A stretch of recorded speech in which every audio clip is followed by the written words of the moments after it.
Jesus. Amém. Amém. As crianças vão seguindo. Tchau, minha filha. As crianças vão seguindo com a irmã Lídia, com a irmã Aninha também. Nós aqui no templo, convido você a abrir a sua Bíblia em Romanos, carta de Paulo aos Romanos. Nós vamos hoje no capítulo 8, ainda estamos no capítulo 8, ainda vamos ficar alguns domingos aqui no capítulo 8, pelo menos mais 2 domingos, para encerrarmos, mais 2 não, pelo menos mais 3 domingos ainda aqui no capítulo 8. A gente, quando está organizando aqui, escolhendo os textos, o dilema do pregador é escolher se vai pegar porções menores do texto, para que a gente possa ser um pouco mais dinâmico e mais objetivo, e talvez até um pouco mais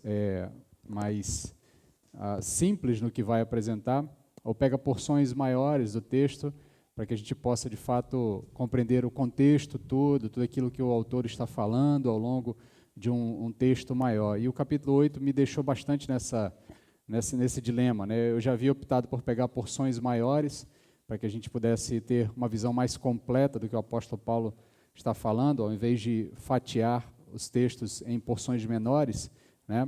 E aí a gente acaba também sendo um pouco mais extenso na mensagem, porque tem mais coisas para falar, né? Mas aqui no capítulo 8 eu resolvi separar bem, trecho a trecho, porque como eu vou comentar ao longo da introdução, eu entendo que aqui está talvez a parte mais importante de Romanos, né? E aparentemente não é a parte mais importante, porque Romanos é uma carta conhecida por N assuntos que ela toca, né? E que ela traz instrução e orientação. É uma carta que fala da questão da justificação, que fala da situação do estado humano, da queda, do estado pecaminoso do homem, vai falar da eleição, vai falar dos temas complicados da predestinação, da eleição, do povo escolhido de Deus, vai falar da relação entre Israel e a igreja, como é que isso se dá nos dias atuais, a partir do advento de Jesus Cristo. Então tem uma série de temas bem complexos e interessantes na carta, mas eu entendo que o capítulo 8, ele tem talvez o âmago daquilo que nos auxilia na caminhada de fé, que é a ação do Espírito Santo nas nossas vidas e como o Espírito Santo produz alguns frutos na nossa vida que nos permitem continuar caminhando nesta realidade caída e nessa realidade que está envolvida em um ambiente de, muitas vezes, tristeza, frustração e, inclusive, sofrimento, que é como nós vamos ver ao longo da exposição dessa noite. Então, já adiantando um pouco da introdução, né, apenas para que a gente sempre tenha aquela visão panorâmica de onde nós estamos, a nossa caminhada, para que você sempre compreenda melhor o que eu estou anunciando aqui domingo após domingo, que nós estamos estudando e expondo domingo após domingo. Eu preciso que você sempre entenda o contexto geral do que está acontecendo na carta, né? Então, basicamente, como a gente faz, como as séries de televisão fazem naqueles minutos iniciais do capítulo daquele momento, né, do episódio, sempre fazendo aquela recapitulação do que aconteceu nos episódios anteriores. Então, basicamente, o que a gente está vendo até agora, o que nós estamos vendo? O apóstolo Paulo está anunciando o Evangelho, está explicando, está expondo o Evangelho aos romanos, com o intuito de se apresentar a essa igreja e, ao se apresentar a essa igreja, receber dessa igreja apoio para uma viagem missionária futura. Tá? E ele, obviamente, vai ali desenvolver as suas teses sobre o Evangelho, e o Evangelho é o ponto central da carta, inclusive toda a carta pode ser lida no verso 16 e 17 do capítulo 1, que não me envergonha do Evangelho, pois é o poder de Deus para a salvação de todo aquele que crê, primeiro do judeu e também do grego, pois a justiça de Deus se revela no Evangelho de fé em fé, como está escrito, o justo viverá pela fé. Toda a carta aos romanos está aqui, nesses 2 versos. Tá? Então, ele fala do Evangelho, desse Evangelho que é poderoso para salvar o quê? O indivíduo que está em pecado, porque todos pecaram e destituídos estão da glória de Deus, é o que ele vai falar ao longo ali dos capítulos iniciais, que não há ninguém que ame a Deus, ninguém que deseje buscar o Senhor, todos estão ocupados em atender a si mesmos e distantes de Deus, por isso são condenados pelo seu pecado, e uma vez condenados pelo seu pecado, estão aguardando a punição pelo seu pecado, o juízo de Deus, o juízo divino que já está sendo derramado sobre nós, sobre a humanidade como um todo, e esse juízo demanda um salvador, demanda uma salvação. Essa salvação vem pela justificação mediante a fé na obra de Cristo Jesus. Tá? E é basicamente não isso tudo que ele está falando ao longo dos primeiros capítulos da carta, e basicamente é o âmago de toda a carta, o anúncio desse evangelho que salva o indivíduo desta condenação, justificando esse indivíduo mediante a fé na obra de Cristo Jesus. Tá? Então, basicamente, do capítulo 1 ao 3, ele faz um esboço da condição humana, do capítulo 4 ao 5, ele apresenta o meio de salvação, que é a justificação mediante a fé em Cristo Jesus. Do 6 ao 7, ele apresenta a relação entre a lei, pecado e a graça. Tá? Ele faz ali aquelas apresentações, deixando claro, ele vai tecer aqui uma tese muito interessante, a forma de abordar essa relação, dessa tríplice aliança aqui, né, desses três elementos, lei, pecado e graça, como eles se envolvem, como eles se desenvolvem essa relação. Ele vai deixar claro que nós precisamos nos livrar da escravidão do pecado e também da escravidão da lei, a fim de que nós possamos nos envolver com a graça, e aí ele vai explicar tudo isso mediante aquelas analogias com a morte e ressurreição, a nossa ligação mística com a morte e ressurreição de Cristo Jesus, e aí ele vai deixar claro que nesse trecho todo, a lei, embora nos condene e nos leve à morte, essa mesma lei, depois de sermos justificados, e produz em nós vida, produzirá em nós uma relação de vida, uma relação de possibilidade de agora fazer a vontade de Deus. Então, a mesma lei que nos condenava antes, na nova realidade, na realidade da graça, na realidade da justificação, ela agora opera em nós, opera a vida. Contudo, como nós vivemos em uma sobreposição de realidades, e aí é uma inferência que a gente faz daquilo que o apóstolo Paulo está explicando na carta, porque ele anuncia uma nova realidade, a realidade da graça, mas ao mesmo tempo ele deixa claro, nós ainda estamos vivendo na realidade caída,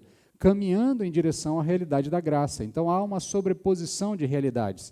Eu já sou justificado, mas eu estou sendo justificado dos meus pecados. Eu já sou glorificado em um certo sentido, mas eu estou sendo glorificado, eu estou sendo santificado. Eu já sou justo diante do Senhor, mas eu estou em um processo de transformação mediante a operação do Espírito Santo na minha vida. E ele o Espírito Santo é que é a resposta para como viver nessa sobreposição de estados, nessa sobreposição de realidades, entre a realidade caída, essa realidade que se encaminha para a destruição, e a realidade da graça, que é inaugurada na pessoa de Jesus Cristo. Então, ele, inclusive, ao longo da carta, por volta do capítulo 6, ele vai fazer esses paralelos entre as realidades. A realidade capitaneada em Adão, a realidade capitaneada em Cristo, a realidade da escravidão do pecado e da lei, a realidade da escravidão em Cristo Jesus. Então, ele vai apresentar esses paralelos ao longo dos capítulos, deixando claro que nós estamos num processo de transição de uma realidade para outra realidade. E quem é que nos guia nesse processo de transição? O Espírito Santo. Quem é que nos auxilia nesse processo nessa relação de transição, conseguir fazer aquilo que nós conseguiremos fazer na realidade futura, mas que na realidade presente nós não conseguimos fazer por causa das limitações da realidade presente, da influência do pecado, da realidade ainda do pecado operar em nossas vidas, da realidade do pecado ainda ter algum tipo de influência e poder nas nossas escolhas, ainda que ele não mais nos domine, nós ainda de vez em quando nos vemos cometendo os mesmos pecados que antes que antes cometíamos sem a consciência de que estávamos pecando, mas agora, com a consciência de que estamos pecando, o Espírito Santo nos auxilia no processo de santificação, de nos livrarmos dessa realidade antiga e nos prepararmos para uma nova realidade. Inclusive, na última semana, eu trouxe aos irmãos esse paralelo que há entre a visão paulina, a visão neotestamentária e os relatos veterotestamentários. Assim como o povo de Deus foi guiado no deserto pela coluna de fogo à noite e pela sombra, né, e pela nuvem espessa durante o dia, e para ambos os elementos ali, quando lá no texto original vai se usar uma expressão para falar tanto da coluna de fogo como para falar da nuvem, sempre há ali alguma palavra que está dentro do campo das palavras que estão envolvidas com vento, com espírito, com ar, né? Que é a expressão em hebraico ruá, né? Que tem a ver com esse Espírito de Deus que atua dando vida às coisas e dando ordem às coisas. Então, da mesma forma que o Espírito de Deus encaminhava o povo no deserto, guiando o povo no deserto, nesse deserto neotestamentário, que é um deserto metafórico, nesse deserto que nós estamos caminhando, desta realidade onde as coisas estão decaindo, estão indo para uma realidade de destruição, nós estamos caminhando em uma realidade onde nós não encontramos plena satisfação, nós estamos caminhando em direção a uma realidade onde encontraremos plena satisfação. Então, nesse processo, nós somos guiados também, novamente, pelo Espírito Santo. É o Espírito que nos guia nesse novo deserto em direção a novos céus e nova terra, em direção a Nova Jerusalém, a realidade futura, a realidade que nós aguardamos e esperamos na volta de nosso Senhor Jesus Cristo. Então, foi basicamente isso que nós vimos na semana passada, como viver essa nova vida no Espírito. Nós percebemos e entendemos pelo texto que viver essa nova vida no Espírito significa mudar a nossa perspectiva, compreendendo que nós não dependemos mais de nós mesmos para ser felizes, mas dependemos do Espírito que nos possibilita parar de viver para nós mesmos e começarmos a viver para o outro e para Deus. Essa mudança de perspectiva nos leva à compreensão de que somos filhos de Deus e não há mais razão para viver em medo, mas sim viver no amor de um Pai que se relaciona conosco. E uma vez entendido que nós somos filhos, subjetivamente e objetivamente, e aí eu deixo claro sempre essa percepção, porque o apóstolo Paulo trata dessa relação que muitas vezes para nós temos a sensação objetiva, mas não temos a sensação subjetiva. Nós entendemos as declarações racionalmente de que fomos justificados, de que somos filhos de Deus, de que fomos salvos, mas muitas vezes, por conta ainda da influência do pecado em nossas vidas, nós temos dúvidas sobre essa relação. Inclusive, em algumas das mensagens, eu disse que o apóstolo Paulo, ao longo da carta, deixa claro para nós que esse conflito não existe mais na mente nem da parte de Deus e não deve existir na nossa mente, esse conflito de será que Deus me ama, será que Deus não me ama, será que hoje Deus está de bem comigo, será que hoje Deus não está de bem comigo, esse bem me quer e mal me quer espiritual, essa realidade ela foi dissipada com a obra de Cristo na cruz, porque o que é declarado sobre nós é uma declaração objetiva. Nós fomos justificados e, uma vez justificados, fomos salvos da condenação. Uma vez salvos da condenação, somos adotados por Deus e, uma vez adotados por Deus, somos filhos de Deus. E se somos filhos de Deus, temos direito à herança que Deus tem para seus filhos. Então, essas são declarações objetivas que o texto bíblico faz sobre nós. Contudo, nem sempre a gente consegue ter essa percepção subjetiva, essa percepção nos nossos sentimentos, nas nossas sensações, naquilo que, no nosso caminhar, nos nossos sentimentos. Por isso, o Espírito Santo também nos auxilia a perceber isso de forma subjetiva. Então, uma vez que nós entendemos que nós somos filhos subjetivamente e objetivamente, podemos ter plena convicção de que receberemos o tratamento de filhos e, uma vez recebendo o tratamento de filhos, nós recebemos a herança dos filhos, que é o que o apóstolo Paulo encerrou o verso anterior ao texto que nós começamos a ler, que nós leremos ainda nessa noite, que é o texto básico da nossa mensagem. Ele fala exatamente isso ali no verso 17 do capítulo 8, e ele inicia então o verso 18, tratando do desenvolvimento dessa tese, dessa herança que está sendo aguardada para nós. Porque essa ideia de que nós vamos receber algo no futuro nos aponta para uma expectativa, uma esperança, que é o que o apóstolo Paulo vai falar nos próximos versos. A esperança como fruto da vida no Espírito. Esse trecho aqui, do verso 18 em diante, ele, na verdade, ele vai até o verso 30, ele é um trecho só. Tá? E como um trecho só, em tese, a gente deveria analisá-lo por completo. Tá? E aí, como eu disse aos irmãos, eu optei por fatiar os 3 frutos que ele vai apresentar nesse trecho.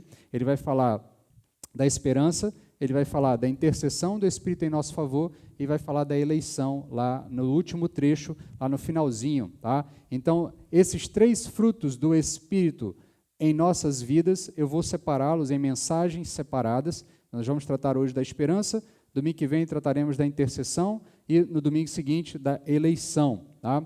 Eu acho que vai casar com a Páscoa já, e aí a gente faz uma pausa na Páscoa e volta então à carta de Paulo aos Romanos no domingo seguinte. Mas, de qualquer forma, se nas minhas contas não estiverem corretas, a gente chegar ali na Páscoa, a gente pausa e trata da eleição depois da Páscoa. Tá? Mas, de qualquer forma, ele vai apresentar 3 frutos que o Espírito produz na vida do indivíduo, que, compreendendo essas relações que ele tem com Deus, esses avisos que Deus, ou melhor, essas afirmações que Deus faz sobre nós, ele então vai desenvolver isso ao longo desses trechos, ao longo desses versos seguintes. Por isso é importante que você entenda o trecho como um todo. Eu vou ler apenas uma parte do trecho hoje, eu vou ler do verso 18 ao verso 25, mas ao longo dos próximos domingos, eu preciso que você vá emendando uma coisa na outra, tá?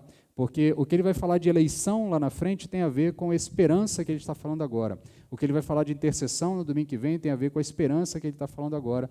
O que ele está falando de esperança agora está intimamente ligado com os outros 2 frutos e com a própria ação do Espírito em nossas vidas. Então é importante você entender por completo, para que a gente não caia naqueles problemas, muitas vezes, que são recorrentes, a gente lê o trecho bíblico como se fosse uma caixinha de promessas, puxando trechos isolados, textos isolados, e muitas vezes ficando atentos apenas ao que aquele texto está falando e nos esquecendo que esse texto está dentro de um contexto maior, envolvido com outras afirmações que constroem uma compreensão muito mais profunda e mais rica do que o autor bíblico quer nos dizer. Tá? Então, nesse sentido, convido você agora sim a nós lermos o texto.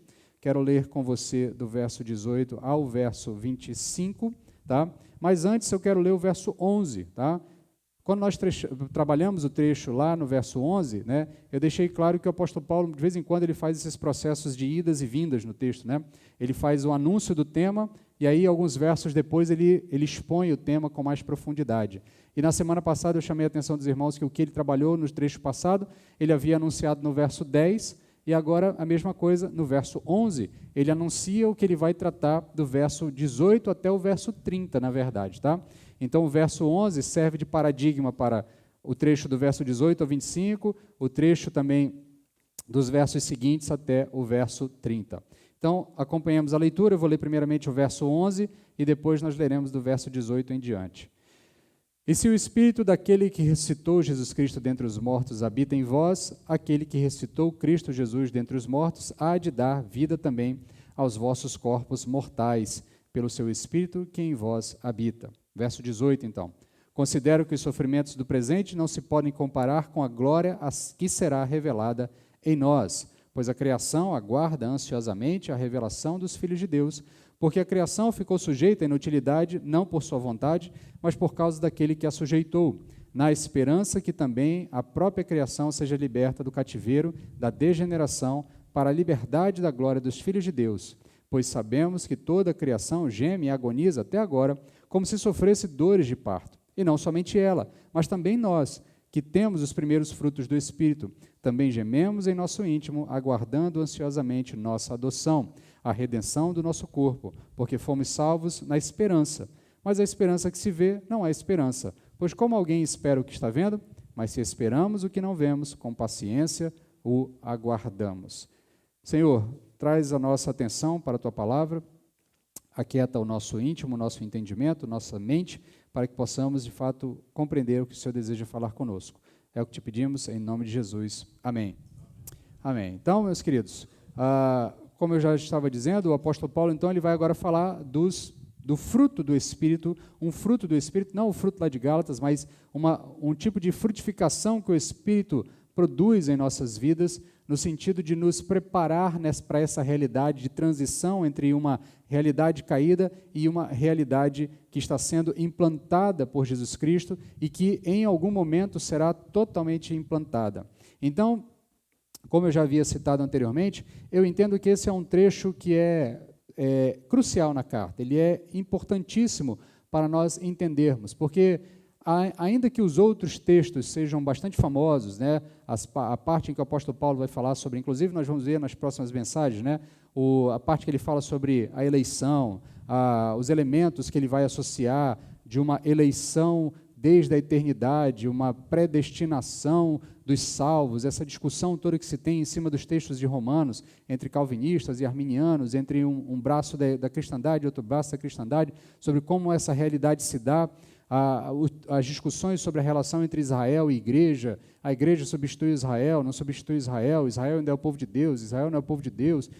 Essas discussões todas, elas são muito interessantes elas muitas vezes nos ocupam bastante, elas têm um campo enorme para nós debatermos, elas têm consequências para a nossa caminhada de fé. Contudo, muitas dessas discussões, muitas vezes, acabam nos prendendo em um ambiente apenas intelectual de discussão e não consegue ser transmitido para um ambiente prático da vida, do caminhar da vida no dia a dia, das atividades do dia a dia, de como viver a vida cristã diante da realidade das coisas presentes. Então, eu entendo que esse trecho aqui, ele fala muito mais as nossas necessidades diárias, de como viver uma vida em uma realidade de queda, em uma realidade de sofrimento, em uma realidade de muitas vezes frustração com aquilo que nós temos, com aquilo que está à nossa disposição, com aquilo que nos foi dado, inclusive com um comentarista que eu estava lendo para preparar a mensagem, Adolf Pohl, ele tem uma série de comentários chamado Comentários de Esperança, né? E ele diz exatamente, num trecho exatamente sobre isso, ele fala, olha, nós chegamos ao mundo de uma maneira um tanto quanto aleatória, tá? Porque a gente não escolhe onde nasceu, a gente não escolhe o país que nasceu, a gente não escolhe a família que nasceu, a gente não escolhe a realidade econômica onde nós nascemos, né? Então, por exemplo, às vezes você fica frustrado porque as coisas no Brasil são mais difíceis, são mais caras, a gente gasta mais, a gente trabalha muito e ganha pouco, e aí você olha, de repente, para uma outra nação, onde as coisas são mais prósperas, onde as coisas funcionam melhor, onde o dinheiro vale mais, onde um trabalhador recebe um salário mais digno, é muito mais bem tratado, e aí você fica frustrado, por que eu não nasci na Suécia, por que eu não nasci na Dinamarca, né? Por que eu não nasci na Suíça, né? Por que eu nasci no Canadá, por que eu nasci nos Estados Unidos? Então, muitas vezes a gente fica com essa frustração e essa é uma realidade. A gente chega ao mundo meio que aleatoriamente. Deus nos coloca em algum lugar pela sua vontade, sabendo o que é melhor para nós e dentro do seu plano divino, Ele sabe o que é melhor para nós e muitas vezes nós somos colocados em uma realidade de frustração, em uma realidade onde o país, as coisas são mais caras, onde as coisas são mais difíceis, onde de repente você vai entrar numa sociedade onde o cristianismo não é aceito, onde o cristianismo é perseguido, né? Então eu fico imaginando, por exemplo, nós aqui no Brasil, embora a gente enfrente algum elemento de oposição ao cristianismo, não se compara ao que nossos irmãos que vivem na região do Oriente Médio enfrentam, entendeu? Não se compara ao que os nossos irmãos que vivem na China ou em outras regiões onde há uma imposição maior de ofensa ou de oposição maior ao cristianismo enfrentam. Então, muitas vezes a gente olha para essa realidade e ele pode de lá estar olhando também, o nosso irmão em Cristo pode estar lá dizendo, Senhor, por que eu não nasci no Brasil? Por que eu nasci aqui? Né? Pô, lá no Brasil eu podia estar participando de um culto, domingo à noite, sem nenhuma preocupação. De repente aqui eu tenho que estar escondido, tenho que estar em uma outra realidade. Então, em certo sentido, nós vivemos em uma realidade onde a frustração, onde o sofrimento, onde o desgosto, ele é inerente a essa realidade. Ele faz parte dessa realidade. Ele está ligado a essa nossa existência que está fadada a uma destruição, é uma existência que está em decomposição, é uma realidade que está se desfazendo e uma nova realidade está sendo construída na pessoa de Jesus Cristo e no reino de Jesus Cristo que Ele está implantando ao longo desse processo todo de implantação.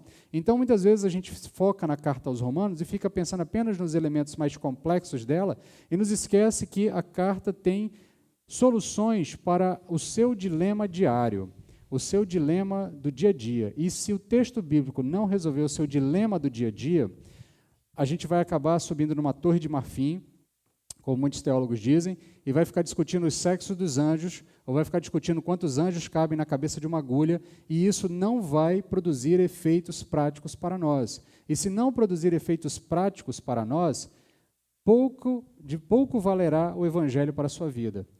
Certamente, na primeira frustração, você vai tentar pensar em desistir da caminhada de fé.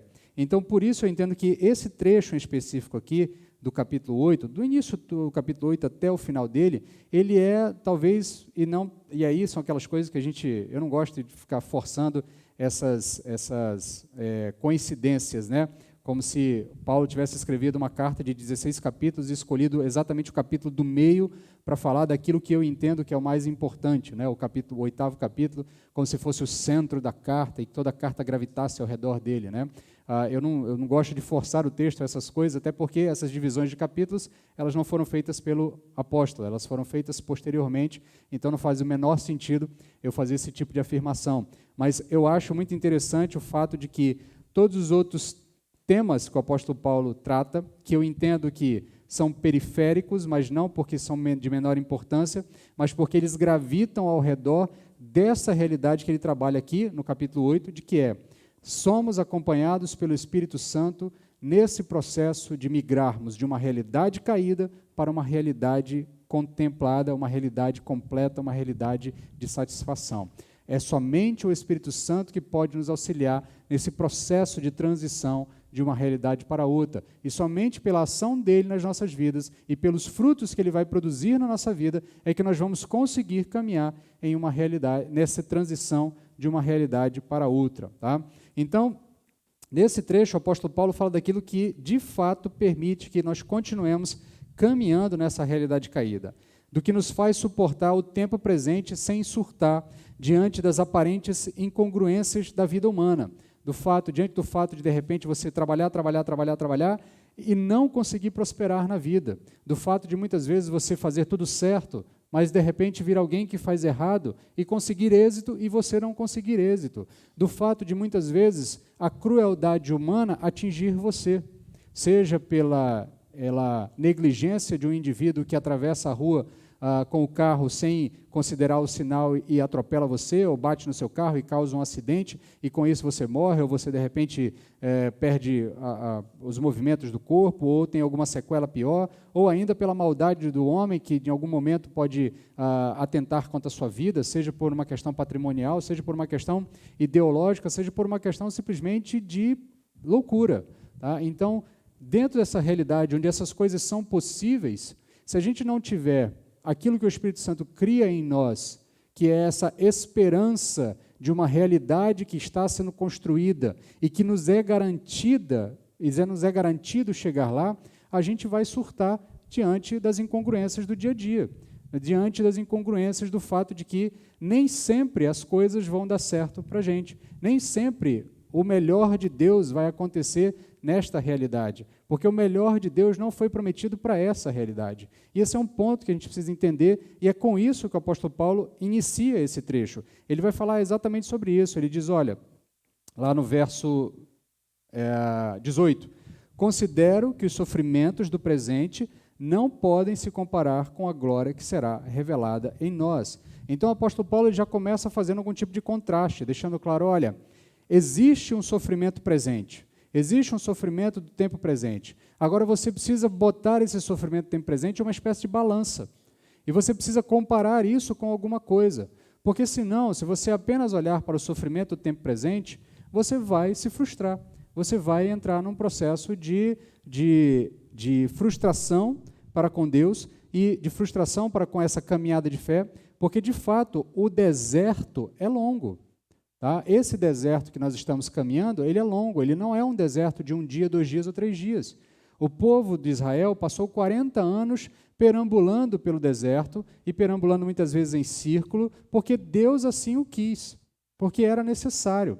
Não era só pela teimosia do povo, mas Deus quis fazer isso com o povo. Deus quis fazer com que o povo andasse pelo deserto, porque havia um propósito da parte de Deus de trabalhar naquele povo ao longo desse processo. Então, o deserto que nós caminhamos em direção a novos céus e nova terra também tende a ser um deserto longo. E Deus tende a nos levar por caminhos, muitas vezes, que são para nós estranhos, porque Ele deseja fazer algo em nossas vidas. Ele deseja moldar o nosso caráter em algum sentido. Então, o apóstolo Paulo já inicia para nós aqui, deixando claro que essa realidade é uma realidade onde a frustração, o sofrimento, está inerentemente ligado a ela. Então, o objetivo dele é chamar a atenção para esse disparate de realidades. Existe um contraste de realidades que ele está fazendo desde o início, e agora ele continua nesse contraste, deixando claro, olha, uma realidade é uma realidade de sofrimento, mas tem uma outra realidade que o que se tem dela não se compara com o que você experimenta nessa realidade.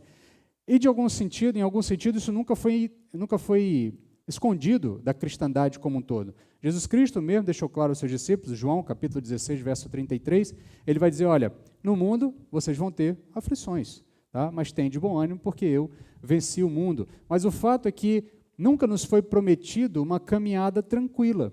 Nunca nos foi dito, como algumas igrejas tendem a usar um tipo de jargão, né? Nunca nos foi prometido parar de sofrer. Nunca nos foi prometido que todas as portas se abririam a nós, que todas as portas ficariam abertas, porque Deus assim vai fazer em nosso favor.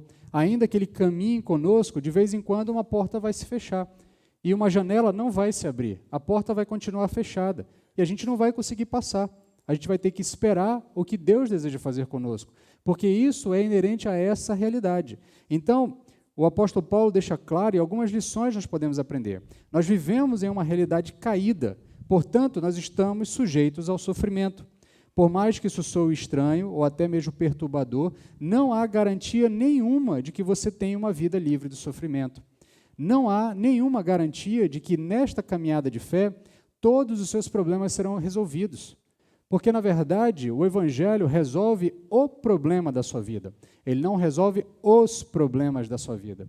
Ele resolve o problema da sua vida. E qual é o problema da sua vida? O seu estado de condenação. É isso que o Evangelho resolve. Porque, na verdade, os outros problemas da sua vida não se comparam com a glória que há de se revelar na sua vida em um determinado momento. Então, o Evangelho não veio para resolver todos os seus problemas, ainda que o Evangelho tenha capacidade para lhe dar ferramentas para lidar com todos os problemas da sua vida, mas não necessariamente eles serão resolvidos. Você ainda vai enfrentar a frustração, você ainda vai enfrentar o dia mau, você ainda vai enfrentar o momento em que, aparentemente, você vai ser injustiçado pela ação de alguém. Esta é uma realidade possível. O Evangelho não nos blinda disso, ele não nos protege, porque isso é inerente a essa realidade. A realidade que se decompõe, a realidade caída, a realidade que é dominada pelo pecado, a realidade da escravidão do pecado, a realidade capitaneada por Adão, como ele já disse nos capítulos anteriores, essa realidade caminha para a destruição. E tudo nessa realidade está envolvido nesse processo de destruição. Agora, é certo que tem uns que sofrem mais do que os outros, mas isso não dá nenhum tipo de respaldo para que a gente tenha uma espécie de cartilha da vida sem sofrimento. Não dá para você pegar o exemplo de uma pessoa que, de repente, foi agraciada por Deus e tem muito menos problemas do que você e tentar replicar os passos dessa pessoa na expectativa de que, ao replicar a forma de vida daquela pessoa, você também receba da parte de Deus uma vida mais tranquila, sem tantos problemas. Tá? O fato é que não há garantia, porque não há um tipo de modelo de vida que vai me blindar dos problemas. Na verdade, de alguma forma, se a gente for olhar a vida dos grandes homens de Deus, das grandes mulheres de Deus ao longo da história, todos eles passaram por muitas tribulações, todos eles passaram por muitas dificuldades, todos eles passaram por muito sofrimento. Então, nesse sentido, talvez, tá, a questão aqui é nós entendermos que esta realidade é uma realidade onde, inerentemente, o sofrimento está envolvido nela. Então, vir à igreja não vai evitar o sofrimento, ler a Bíblia não vai evitar o sofrimento, orar não vai evitar o sofrimento, dar o dízimo e oferta, isso mesmo que não vai evitar o sofrimento, não é porque você entregou o seu dízimo, a sua oferta e a sua contribuição no gasofilaço, ou você deu o dízimo do bruto ou do líquido, essa discussão inútil e desnecessária que muitas vezes a gente tem, é do bruto, é do líquido. O texto bíblico não considera isso, porque no texto bíblico não tem bruto, não tem líquido. Então, essa é uma discussão que não faz sentido, tá? A gente ter ela muitas vezes, e a gente às vezes se depara com isso, né? Eu tenho que dar o dízimo do bruto ou do líquido, né? O texto bíblico não trata disso. A gente vai tratar de dízimo em outro momento, o momento não é apropriado esse. Mas o fato é que não confie nisso para se livrar dos problemas. Não é o fato de você ter contribuído que o gafanhoto não vai bater na sua porta, tá? Então não adianta cantar, né? O gafanhoto não vai devorar as minhas coisas porque eu contribuí ao Senhor. Não é isso que garante a você que não haverá problemas na sua vida. Por quê? Porque o sofrimento é inerente a essa realidade. Então, essa realidade caída, que é afetada pelo pecado, ela é regida por um sistema que tem como norte unicamente a autossatisfação. Então, nesse sentido, como todos nós, nessa realidade caída, todas as pessoas vivem buscando se autossatisfazer, certamente um outro vai sofrer no meio do caminho, porque se eu estou preocupado em me satisfazer, eu não vou conseguir atender às necessidades do outro, e o outro, então, vai também entrar em um processo de sofrimento. Por isso que, quando o Espírito começa a agir nas nossas vidas e vai moldando o nosso pensamento, a nossa forma de lidar, ele começa a fazer com que a gente pare de olhar tanto para nós mesmos, foi isso que nós vimos semana passada, comecemos a olhar mais para Deus e para o próximo. E nessa realidade, onde eu olho primeiro para o próximo e olho para Deus também em primeiro lugar e depois para o meu próximo, eu consigo, sim, nesta realidade, vislumbrar algumas filigranas do que é esta realidade onde não há mais sofrimento, porque estamos cuidando uns dos outros constantemente, mas ainda assim nós somos passíveis de experimentar uma realidade de sofrimento e de queda. E essa premissa que é tão verdadeira que o apóstolo Paulo usa os textos dos versos seguintes, do verso 19 até o verso 22, para dizer que não só nós estamos nessa realidade, mas também toda a criação está envolvida nessa realidade. Então ele vai mostrar que toda a criação também está sujeita a essa realidade caída, definida pelo pecado, e por tal razão a criação geme e agoniza. E ela geme e agoniza, ele é interessante porque ele usa a expressão que ela geme e agoniza porque ela está sujeita à inutilidade. E o que o apóstolo Paulo quer dizer com isso? A criação foi criada para quê? Para que Deus criou todas as coisas? Para o louvor da sua glória. E ele entregou ao homem a administração de todas essas coisas para que toda a criação auxiliasse o homem no processo de glorificar a Deus. E uma vez que o pecado invade a nossa realidade e atinge toda a estrutura do universo, toda a estrutura do cosmos, atinge não apenas o ser humano, mas atinge também a criação. A criação passa a não mais servir ao seu propósito original. Por isso ela experimenta um estado de inutilidade.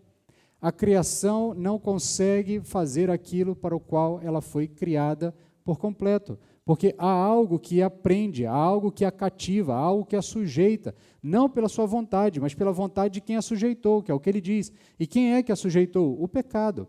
O pecado sujeita a realidade caída a um estado de guerra. Então o ser humano não consegue usar os recursos naturais ou a criação como um todo para viver de forma harmoniosa e pacífica com ela, e a gente acaba vivendo em guerra com aquilo que está ao nosso redor.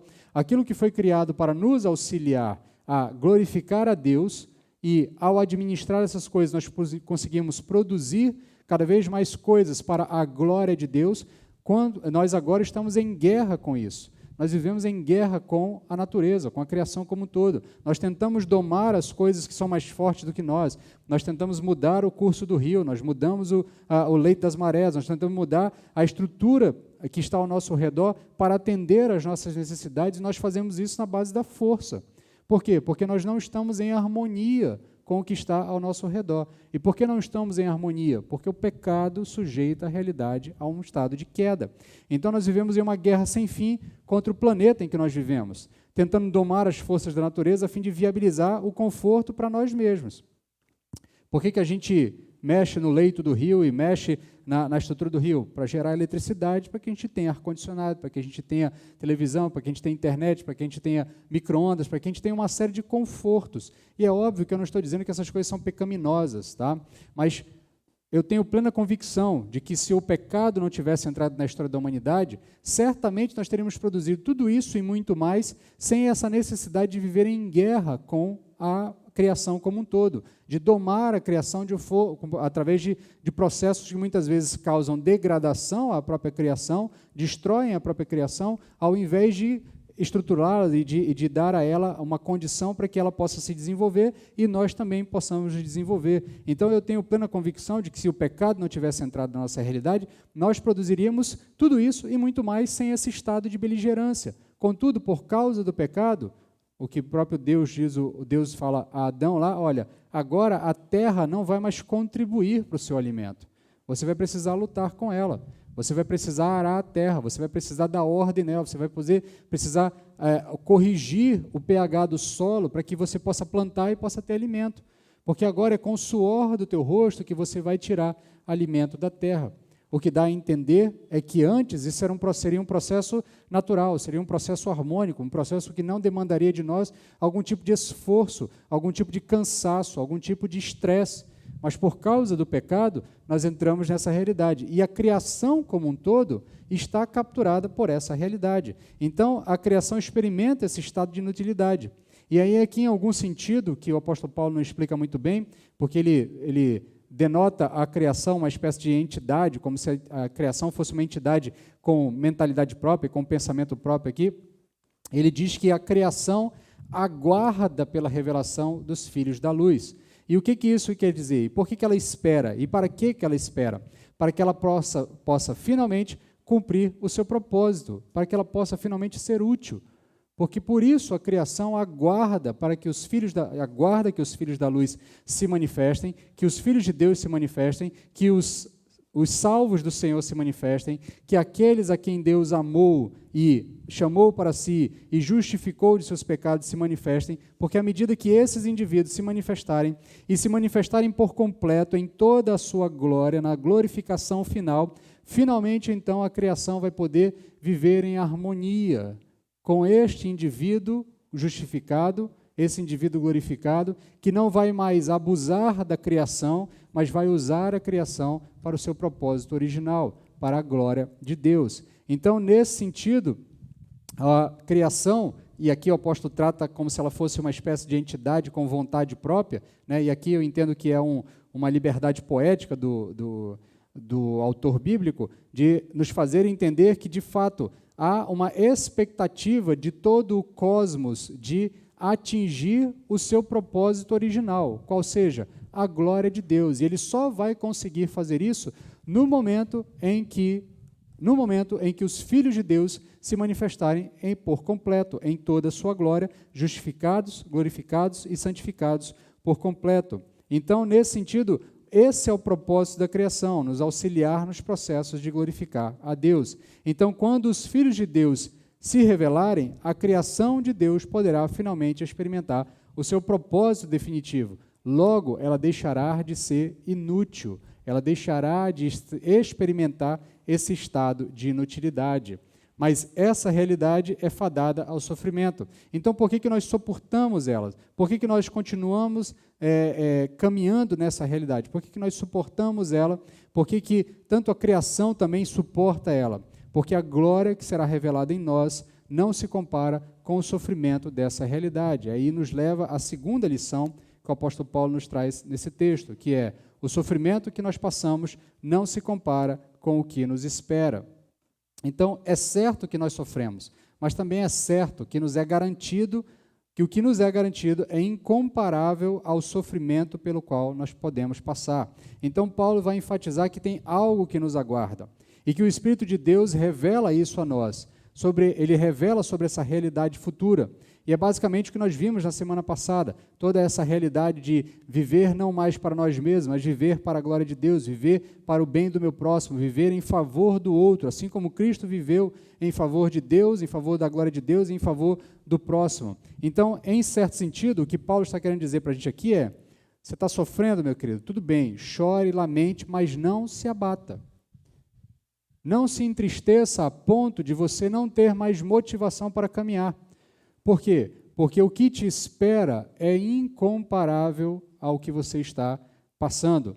E não é apenas uma questão de sofrimento vale a pena, tá? Não é aqui uma espécie de pagamento, de um preço que você está pagando. Sabe aquela coisa que o pessoal diz quando você está lá fazendo exercício e está levantando peso, fazendo força, está doendo? Não, vai que o resultado vale a pena, né? Emagrecer vale a pena, aquela coisa toda. Não é isso que o apóstolo Paulo está dizendo. Não é que o sofrimento vale a pena, tá?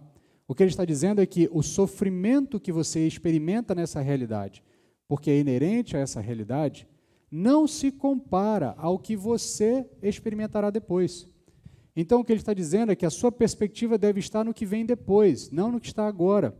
Então, quando você chegar lá, e aí mais para o fim da mensagem a gente vai ver uma analogia que o próprio apóstolo faz, e vai ficar um pouco mais claro, mas o fato é que ele diz: quando você chegar na realidade futura, você não vai se lembrar da realidade presente. Por quê? Porque o que te vai ser dado na realidade futura é incomparável ao que você experimenta na realidade presente. Então, não é uma questão de o sofrimento vale a pena. A perspectiva paulina é que o sofrimento não deve tirar de mim a alegria de ter a certeza de saber para onde eu estou indo. Então, o que ele quer dizer para nós? Olha, está sofrendo, meu querido? Ok, eu entendo, sofra, chore, gema, sinta as dores, mas lembre-se que você está caminhando para algo que é infinitamente superior. Você está caminhando para algo que é infinitamente melhor. Você está caminhando para algo que lhe é garantido chegar lá. Então, este sofrimento agora é passageiro. Aquilo é eterno. Então, os seus olhos devem estar lá, não aqui. Então, não é apenas um tapinha nas costas dizendo, aguenta, vai passar. Não é isso que o apóstolo Paulo está dizendo para nós. O que o apóstolo Paulo está dizendo é, ok, sofra. Ele mesmo é que vai dizer, chorar com os que choram, rir com os que riem, se alegrar com os que alegram, chorar com os que choram. Mas o fato que ele está querendo dizer é, o sofrimento não deve te impedir de continuar caminhando em direção ao que lhe foi garantido. Porque esse sofrimento é temporário, mas aquilo que nós estamos indo, para onde nós estamos indo, é eterno. Então, é uma questão de perspectiva. Onde estão os seus olhos? Nessa realidade caída ou na realidade futura que nos aguarda? Porque dependendo de para onde você estiver olhando, certamente o sofrimento terá maior ou menor influência na sua caminhada. Então, se os seus olhos estiverem apenas para essa realidade, contemplando o sofrimento, contemplando as dores, contemplando as dificuldades, contemplando os problemas inerentes dessa realidade caída, dos quais a gente não vai conseguir se livrar, como eu disse no começo da mensagem, não há fórmula bíblica para você se livrar de problemas. Tá? E quem diz isso para você de um púlpito, mente para você. Tá? Quem diz para você que é possível não sofrer na caminhada de fé, está mentindo para você, porque ele não tem como garantir isso. Ele não tem como garantir isso por N fatores. E aqui eu não vou me delongar de novo sobre o tema que eu já tratei no início da mensagem, mas um único fator é simples. Porque o fato de que o nosso Senhor sofreu e o fato de que a nossa santificação está intimamente ligada com o processo de nos unirmos a Cristo em seu sofrimento, como o apóstolo Paulo falou no trecho anterior, isso por si já é o suficiente para entendermos que nessa caminhada, em uma medida ou outra, em uma medida maior ou menor, nós vamos experimentar algum tipo de sofrimento ou algum tipo de frustração. Então, não há uma fórmula para você se livrar disso. Então, dependendo de onde você estiver olhando, se você estiver olhando para essa realidade, contemplando apenas os problemas dessa realidade, certamente a sua caminhada vai ser mais difícil, certamente a sua caminhada vai ser mais frustrante, certamente a sua caminhada vai ser mais desgastante. Agora, se você olhar para o que te espera, para o que aguarda, para o que já foi anunciado a você, e aqui eu quero me socorrer da sua memória cinematográfica, né? Talvez aí o pessoal que está mais próximo ali que acompanhou animações ali nos anos 90, né? Lembra daquele filme chamado Rei Leão, né? A animação, não essa última agora que saiu, essa versão live action, né? Mas na animação original tem um momento em que o pai do Rei Leão pega lá o pequeno leãozinho, o príncipe lá, leva em um local lá onde ele conseguia ver a imensidão do reino, né? E aí o pai diz para ele, olha, tudo isso aqui é o nosso reino, tudo isso aqui é onde nós governamos, tudo isso aqui é seu, tudo isso aqui é a sua herança. E aí o menino fica ali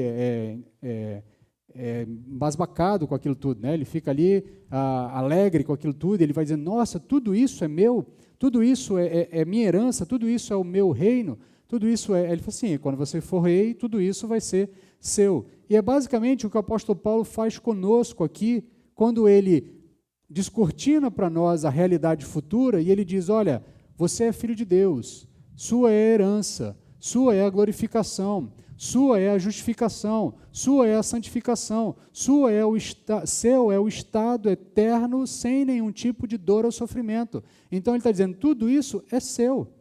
Entendeu? Agora, é óbvio que isso ainda não foi totalmente implantado na sua vida. Você continua sujeito às intempéries desse tempo, da vida, da morte, da doença, mas esta realidade já é sua.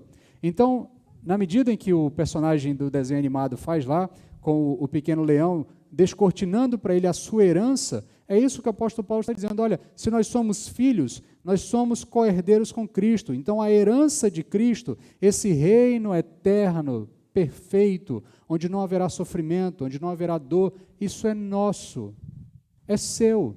Deus já está garantindo isso a você. Por isso o apóstolo Paulo diz, eu olho para os sofrimentos do tempo presente, mas isso não se compara com o que me é prometido, com aquilo que eu já vislumbrei, com aquilo que já é certeza para mim, e eu caminho para lá, e o Espírito Santo, que é o penhor de Deus para nós, me garante que eu vou chegar lá. Então isso muda a minha perspectiva, e mudando a minha perspectiva, eu tenho esperança na minha caminhada. Eu posso certamente continuar caminhando, ainda que as portas continuem se fechando, ainda que o caminhar, o trecho, continue sujo, continue enlameado, que a estrada não seja pavimentada, que ela seja esburacada, que as pontes estejam derrubadas, ou qualquer outro tipo de metáfora que a gente possa usar para falar de um caminho difícil. O fato é que Deus garante a você, você vai chegar lá, nesta realidade futura, porque você já foi justificado pela obra de Cristo Jesus na cruz, você já foi adotado, você está sendo santificado, mas para Deus você já foi santificado. A gente vai ver isso nos últimos versos desse trecho, lá quando a gente falarmos da eleição.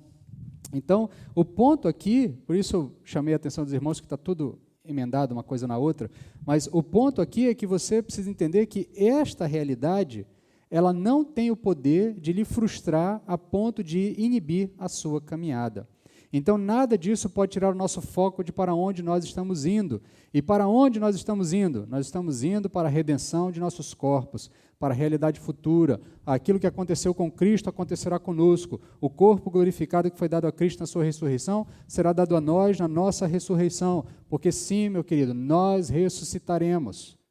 No dia que tocar a trombeta, o que o apóstolo Paulo fala, 1 Coríntios capítulo 15, ele diz, no dia que soar a última trombeta, Deus então abrirá os céus, Cristo descerá em glória e todos levantarão diante deles, e a igreja ressuscitará para viver eternamente com Cristo. Esse corpo ressurreto e glorificado é o que nos espera, é isso que nós ansiamos, é isso que nós aguardamos, é isso que nós temos a esperança de experimentar, de vivenciar. E é isso que o apóstolo Paulo está dizendo, o Espírito diz isso a você. O Espírito coloca isso no seu coração. O Espírito já lhe dá certezas subjetivas e objetivas de que isso é uma realidade garantida para a sua vida. Então, nós estamos caminhando para a redenção de nossos corpos. Por isso, nós vivemos com a esperança, pois fomos salvos na esperança. E aqui o verso 24 e o verso 25, para mim, tem uma sacada genial do apóstolo Paulo. Note aqui o texto, ele diz o seguinte, porque fomos salvos na esperança, ou seja, nós fomos salvos em um estado de espera. Você não foi salvo no estado definitivo, você foi salvo num estado de espera, na esperança. Mas a esperança que se vê não é esperança. Se você tivesse sido salvo no estado definitivo, já no estado de salvação, no estado de justificação, de glorificação completa, de corpo ressurreto, você certamente não teria esperança de que aquilo acontecesse na sua vida. Então, pois como alguém espera o que está vendo? É o que ele termina dizendo no verso 24. Aí ele abre o verso 25. Mas se esperamos o que não vemos, com paciência o aguardamos. Então nós fomos salvos num processo de espera. Esse é o plano de Deus para nós. Por mais que, de alguma forma, você possa dizer, poxa, seria mais fácil se a gente já fosse salvo lá no momento definitivo, né? Não tivesse que passar por esse processo. Contudo, a vontade de Deus, que é boa, perfeita e agradável, e que a gente reconhece como ela, sabe o que é melhor para nós. Então, Deus nos salva nesse processo, porque é certamente nesse processo que Ele trabalhará em nós a justa expectativa por essa glorificação, que é certa e que nos aguarda. Então, nós não vemos o que nos aguarda, nós pacientemente aguardamos aquilo que esperamos. Então, basicamente, o que o apóstolo Paulo está dizendo é que o que aguardamos nós ainda não experimentamos. A redenção, em algum sentido, ainda não nos foi dada por completo. E entenda o que eu estou dizendo aqui, tá? Não é que você não foi redimido, você foi redimido, mas a redenção completa do seu corpo se dará no momento da sua ressurreição. Quando esse corpo que ainda sofre os efeitos do pecado, A entropia natural do pecado, você envelhece, você adoece, as suas células não se renovam por completo todos os dias, elas têm uma estagnação, elas não conseguem viver, você não vive eternamente nesse corpo, tá? Esse corpo vai morrer em algum momento, ele vai se degradar. Então, nesse sentido, você ainda não experimentou tudo o que é garantido para os justificados, porque todos os justificados viverão eternamente. E você vai experimentar esse estado completo na ressurreição do corpo, no momento da glorificação, nesse momento em que a eternidade será a realidade para nossas vidas. Então, a redenção, em algum sentido, ainda não nos foi dada por completa, ainda que nós sintamos os efeitos da redenção, que nós vivenciemos os benefícios dessa realidade, comunhão com Deus, presença do Espírito, intercessão de Jesus, intercessão do Espírito, ainda que nós vivamos em corpos que estão sujeitos ao sofrimento, dor e morte, e ainda que vivamos em uma realidade de frustração e de tristeza, essa realidade que nós vivemos agora, ela nos impede de perceber por completo tudo aquilo que a redenção tem para nós. Portanto, se nós aguardamos, de fato, não podemos, se nós aguardamos, então, de fato, nós não podemos ter, pois se já tivéssemos essa realidade da redenção completa, a glorificação, em nossas vidas, certamente nós não aguardaríamos pela volta de Jesus. Se Deus já tivesse te dado um corpo ressurreto no momento da sua conversão, certamente você não ia ficar aguardando pela volta de Jesus, você ia se ocupar de outras coisas. Mas como a sua glorificação está atrelada ao dia da volta de Jesus, nós o quê? Anelamos pela volta de Jesus, nós ansiamos pela volta de Jesus, para que finalmente nós tenhamos acesso a tudo aquilo que nos foi garantido pela obra de Cristo na cruz. Então, assim nós esperamos ansiosamente por esse momento da redenção final, da glorificação final. Contudo, como ainda não vivemos, como ainda não experimentamos, como ainda não experienciamos tudo aquilo, nós desejamos essa realidade. Nós aguardamos pacientemente a sua revelação completa em nós. Finalizando aqui com uma aplicação final, para sintetizar o que o apóstolo Paulo nos diz aqui, nesse momento nós estamos como se fôssemos uma mãe prestes a dar à luz. E aqui ele usa essa analogia ao longo da carta, ao longo do texto, né? E ela é muito importante para nós entendermos o que de fato ele quer falar para nós. Assim como uma mãe, em meio às dores do parto, não foca nas dores do parto, por mais excruciantes que elas sejam, por mais agonizantes que elas sejam, quando uma mãe está naquele processo de dar à luz, certamente é um processo doloroso, é um processo agonizante, é um processo que drena todas as forças dela, mas no momento em que a criança nasce e ela é colocada nos braços daquela mãe, certamente, se você perguntar para ela, e aí, a dor, lembra dela? Ela vai dizer, nunca nem vi a dor. Não passa por mim essa realidade, porque o objeto final, que é a criança nascida ali nos seus braços, faz com que ela simplesmente esqueça de absolutamente tudo que ela experienciou no processo do parto.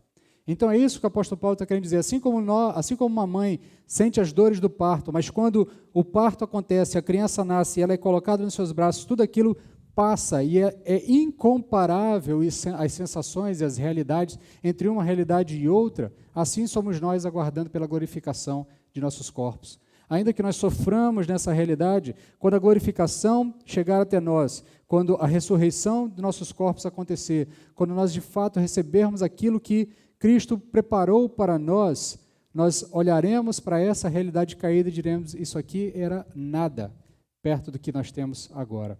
O que nós temos agora me ocupa tanto a mente que eu não consigo lembrar das coisas que me incomodavam antes, das coisas que me frustravam antes, dos sofrimentos pelos quais eu passei. E aqui, para finalizar, todos os sofrimentos, tá?